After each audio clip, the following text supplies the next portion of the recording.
تو آج تک وہ نشان اسی طرح سے پاؤں کے موجود ہیں۔ اور ایک پتھر ہے وہ، اس کی حیثیت دیکھیں، کیا اللہ رب العزت نے کتنی عظیم حیثیت، کتنا عظیم مقام اس کو عطا کر دیا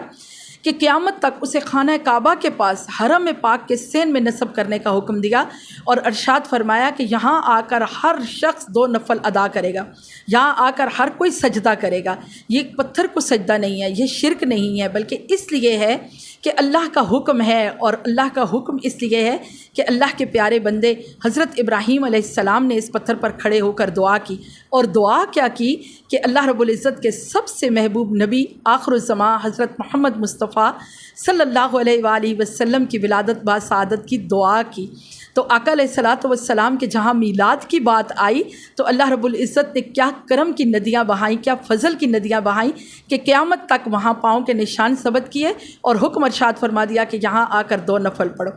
تو اب حاجی کا حج اس وقت تک نہیں ہوتا جب تک وہ ان سنتوں پر عمل نہیں کرتا۔ صفا اور مروہ کی صحیح فرض ہے، جب تک صفا اور مروہ کی صحیح نہیں کرتے آپ کا عمرہ نہیں ہوتا، آپ کا حج نہیں ہوتا۔ تو کیا ہے صفا اور مروہ؟ 2 پہاڑ ہی تو ہیں، پتھروں کا، بہت سارے پتھروں کا مجموعہ ہی تو ہیں، لیکن اس لیے کہ اللہ رب العزت کی پیاری بندی حضرت حاجرہ کے قدم یہاں لگے۔ آپ دیکھ لیجئے کہ اللہ رب العزت کو نبیوں کی سنت تو محبوب ہے ہی ہے، اور قیامت تک اسے محفوظ رکھا ہی رکھا ہے، لیکن ساتھ ہی اللہ رب العزت نے اپنی ولیہ کے قدموں کو بھی اتنی اہمیت دی کہ اس وقت تک اس دین اسلام کا اہم ترین رکن حج مکمل نہیں ہوتا جب تک آپ صفا اور مروہ کی صحیح نہیں کر لیتے۔ تو اس میں کوئی شرک نہیں ہے، دین اسلام سارے کا سارا نسبتوں کا نام ہے۔ جب آپ اللہ کے پیاروں کی نسبت کو اہمیت دیتے ہیں، جب آپ اللہ کے پیاروں کی سنتوں پر عمل کرتے ہیں تو آپ اللہ رب العزت کے محبوب ٹھہرتے ہیں۔ اسی طرح سے عرفات کے میدان میں آ کر جب حضرت آدم علیہ السلام اور حضرت اما حوا کی ملاقات ہوئی تو اللہ رب العزت نے اس مقام کو اتنی اہمیت دی۔ پھر اس کے ساتھ ہی وہاں پر جبل رحمت موجود ہے، جہاں نبی محتشم حضرت محمد مصطفیٰ صلی اللہ علیہ وآلہ وسلم نے اپنا آخری خطبہ حجت الوداع ارشاد فرمایا، اور ایسا خطبہ جس نے انسان کی زندگی کو 4 چاند لگا دیے، انسان کو انسانیت کا درس جس میں ملتا ہے۔ آقا علیہ الصلوۃ والسلام نے اپنے اس آخری خطبے میں برملا ارشاد فرمایا کہ آج کے بعد کسی گورے کو کسی کالے پر کوئی فضیلت حاصل نہیں ہے، نہ ہی کسی عربی کو کسی اجمی پر کوئی فضیلت حاصل ہے، بلکہ فضیلت ہے تو صرف اور صرف تقوی اور پرہیزگاری کی، اللہ کے خوف کی، اللہ کی عبادت گزاری کی، انسانیت کے ساتھ بھلائی کی اہمیت ہے۔ اور پھر آپ صلی اللہ علیہ وآلہ وسلم نے ارشاد فرمایا کہ آج کے بعد کوئی کسی انسان کا غلام نہیں ہے، جتنے غلام ہیں سب کو آزاد کر دیا جائے، آج کے بعد کوئی کسی کا غلام نہیں ہوگا۔ پھر آپ صلی اللہ علیہ وآلہ وسلم نے تہمت کے خطبے کے دوران آخری خطبے میں آپ نے 3 بار دوہرا کے کہا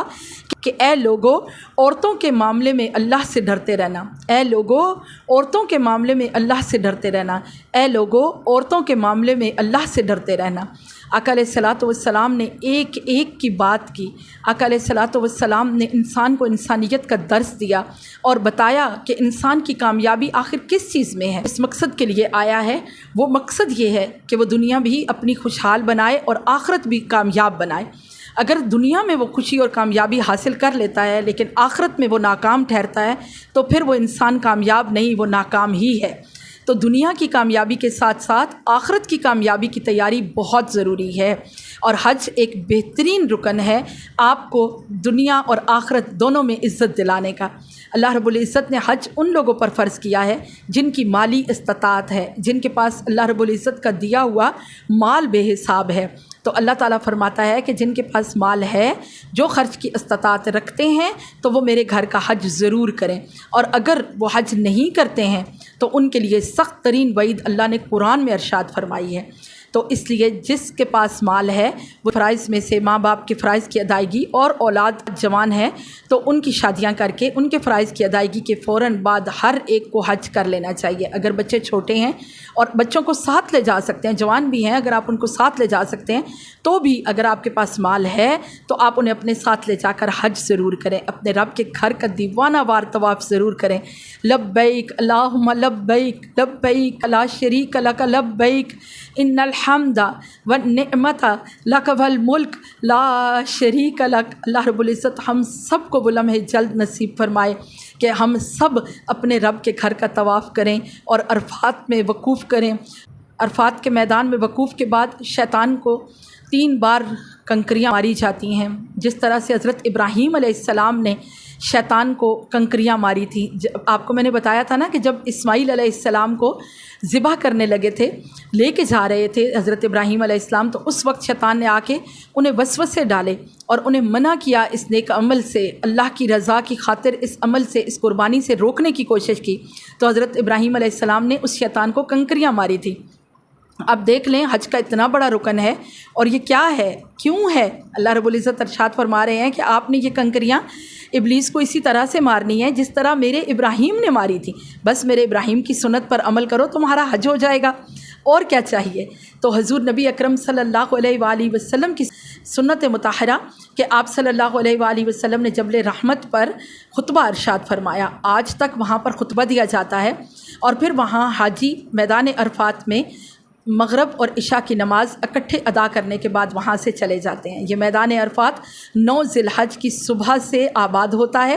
اور مغرب اور عشاء اکٹھے پڑھنے کے بعد رات آنے تک یہ بالکل خالی ہو جاتا ہے، اور یہ سال بھر خالی رہتا ہے۔ بہت کم لوگ یہاں پر جاتے ہیں، جو عمرہ کرنے جاتے ہیں وہ پھر زیارات کے لیے یہاں جاتے ہیں، ورنہ یہ میدان پھر خالی ہو جاتا ہے، اور یہ آباد کیا جاتا ہے اللہ کے پیاروں کی سنت پر عمل کرنے کے لیے، اللہ رب العزت کو خوش کرنے کے لیے۔ اللہ تعالیٰ دیکھتا ہے کہ میرے بندے یہاں پر میرے نبی حضرت آدم علیہ السلام کی سنت پر عمل کرنے کے لیے یہاں آئے ہیں، اتنی گرمی میں 40-50 ڈگری سینٹی گریڈ پر یہاں میدان عرفات میں آ کر کھلے آسمان تلے بیٹھے ہیں اور اپنے رب کو یاد کر رہے ہیں، گرم ہواؤں میں بیٹھے ہیں، تپش میں بیٹھے ہیں، کہیں پانی ہے کہیں نہیں ہے۔ اس سے پہلے تو عرفات کے میدان میں یہاں کچھ بھی نہیں ملتا تھا، دور دور تک کچھ نہیں ملتا تھا، لیکن اب یہاں پر دکانیں بھی لگا دی گئی ہیں، اور یہ میدان بالکل چٹیل ہوتا تھا، بالکل خالی ہوتا تھا، لیکن اب یہاں پر باقاعدہ درخت لگا دیے گئے ہیں، سرسبز و شاداب درخت لگائے گئے ہیں، اور باقاعدہ ایئر کنڈیشن یہاں پر حاجیوں کے لیے خیمے لگائے گئے ہیں،